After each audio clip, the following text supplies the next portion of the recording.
Can we just take some money out of here, or is it?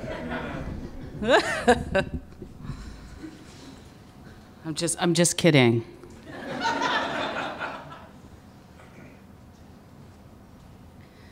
R-E-S-P-E-C-T, find out what it means to me. R-E-S-P-E-C-T, take care, TCB. You know, working for Gail Tremblay had its perks. I mean, Aretha was always bumping in the car on those long drives that we took from Olympia, Washington to the latest installation. Gail Tremblay was a Native American basket weaver, and she introduced me to the first peoples of the Pacific Northwest. She introduced me to writers and poets and her best friend, Sherman Alexie. On this day, however, that I want to tell you about, we drove out to the Makah village. Now, the Makah had characteristically for 200 years, had always been tied in some way to the marine life of the Pacific Northwest. We were going there to meet a 7th-generation totem pole carver. We drove through the dusty streets of the reservation and pulled in front of this modest mobile home surrounded by nothing but wild sage and blue sky.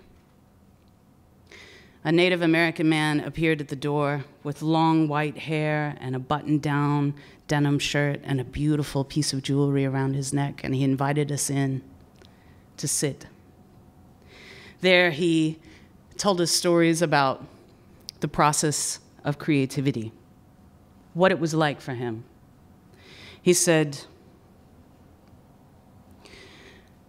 I wake up in the morning, I kiss my wife, I eat my breakfast.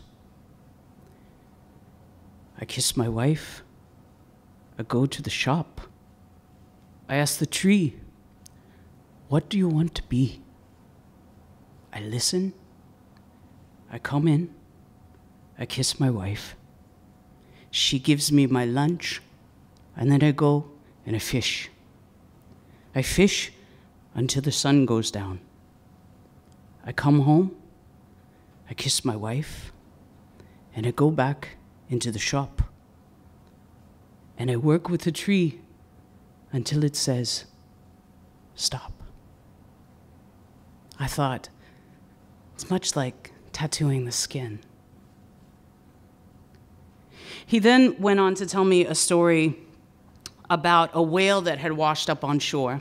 And he went to the matriarch of the village and he said, there's a whale that has washed up on the shore, what do we do?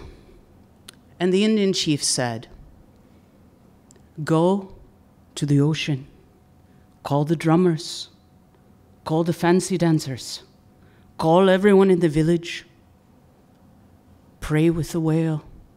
If it won't go back, stay with it through its transition from this life into the next. The whale didn't go home, he said. So he gave each member of the village a 10-pound block of whale blubber, which they use for candles, they use in cooking, they use in preserving their food.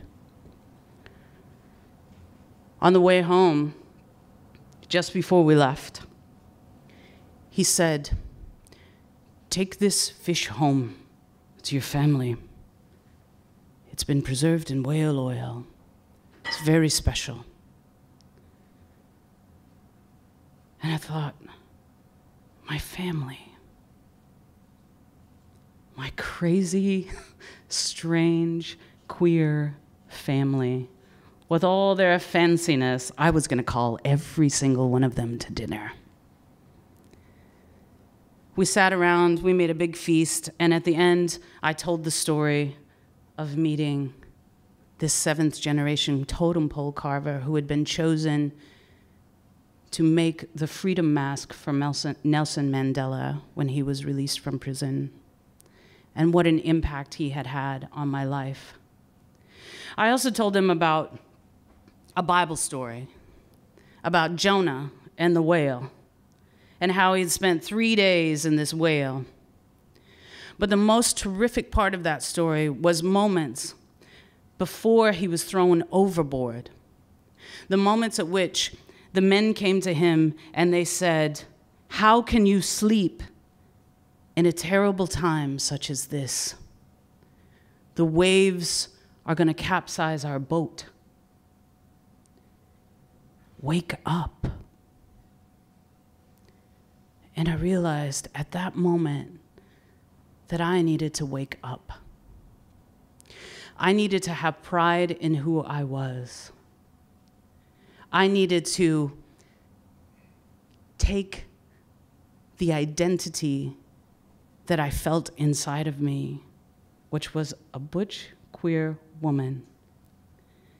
It was my job to present myself to the world in my fanciful clothes and be just as bright and colorful as those beautiful totems I had seen in the macaw village.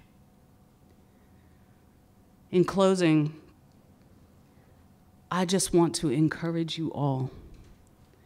Take pride in who you are. No one else can be you. Be you. Thank you.